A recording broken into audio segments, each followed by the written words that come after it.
Welcome to Storytime with Pastor Steve. Today's story is entitled The Son Who Said He Wouldn't.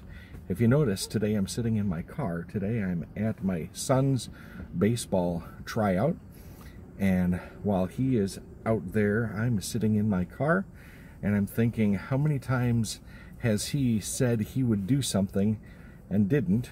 Or how many times he said, oh, I'm not gonna do anything, and then I come home and he's got it all done. Well, that's kind of what our story is about today. The son who said he wouldn't. It's a parable by Jesus, or a story that Jesus told. It's based on Matthew chapter 21. It's written by Louise Ulmer and illustrated by Jim Cummins. Once Jesus had a story to tell about two little boys he knew quite well. The story began on a bright yellow day when they finished their breakfast and went out to play. Daniel and Andrew were their names. They were nothing alike and did nothing the same. Daniel was tall and had hair of gold. Andrew had red hair and wasn't as old. The morning was perfect for fishing and play, but there was a job to be done right away. Instead of fishing the turquoise bay, the vineyard was ready for harvest that day. Daniel, said Father, I'll need you today. Come out to the field, please, and do not play. But Father, said Daniel, the vineyard can wait. I need to go fishing, and I'm already late. The fish will be there each day of the year, but the season for storms is drawing near. The grapes must be gathered and put in the press before they are ruined, his father stressed.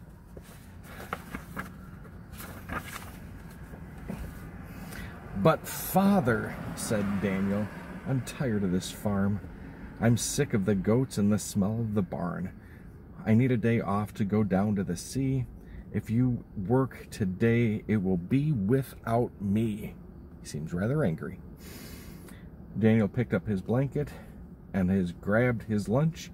He scooped up his fishing net rolled in a bunch. He tripped on a rock and fell with a crunch. He was so mad at the dog, so he gave it a punch. Not a very nice young boy, rather angry he seems. But he never looked back as he hurried to fish, leaving Andrew to do what his father wished. Well, Andy, said Father, I'm counting on you. If we don't hurry now, we'll never get through. I'm coming, said Andrew. You go on ahead. I'll be there as soon as I can. But instead, as soon as his father was out of sight, he went off to fish until it was night. But Daniel, already down at the shore, had a heart that felt sad and a toe that was sore. He knew that his father loved to fish too, but Dad never played till all the work was through. Daniel stared at the sky as blue as the sea when he noticed, oh no, it just couldn't be. A great cloud was forming far out in the west. It'll storm before dark or I miss my guess. Daniel ran through the sand along the shore, forgetting his net and his toe that was sore. He had to get home and he knew he must run. Today he must work and forget about fun. Father was working as fast as he could. He hadn't noticed how near the cloud stood. Daniel went right away to work, and his father smiled.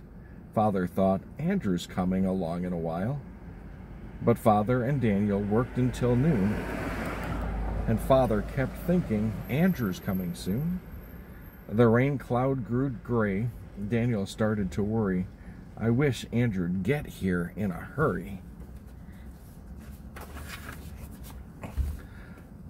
Father and Daniel worked their best. They never took time to eat lunch or to rest. By supper, they gathered in most of the crop. They hugged each other when they felt the first drop.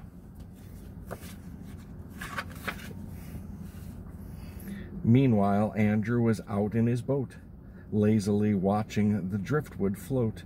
He napped like a boy who hasn't a care till lightning flash woke him with a scare.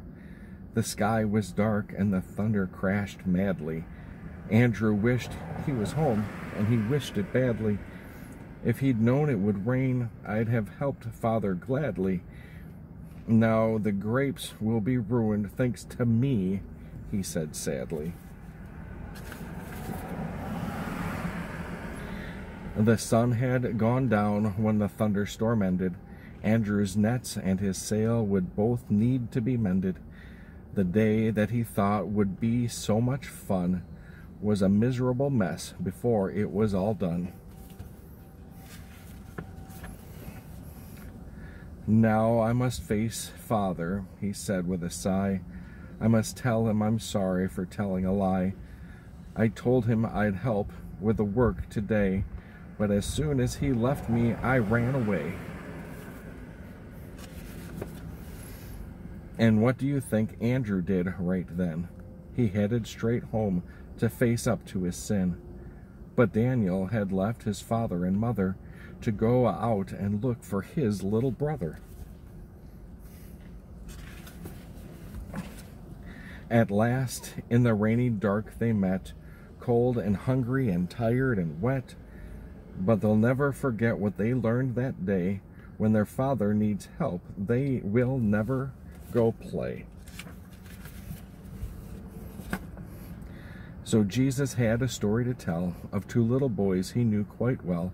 Their story began on a bright yellow day. When it ended, both boys learned to obey. God calls us to obey him, to do what he asks. And sometimes we say, Lord, I'll do that, and then we just don't.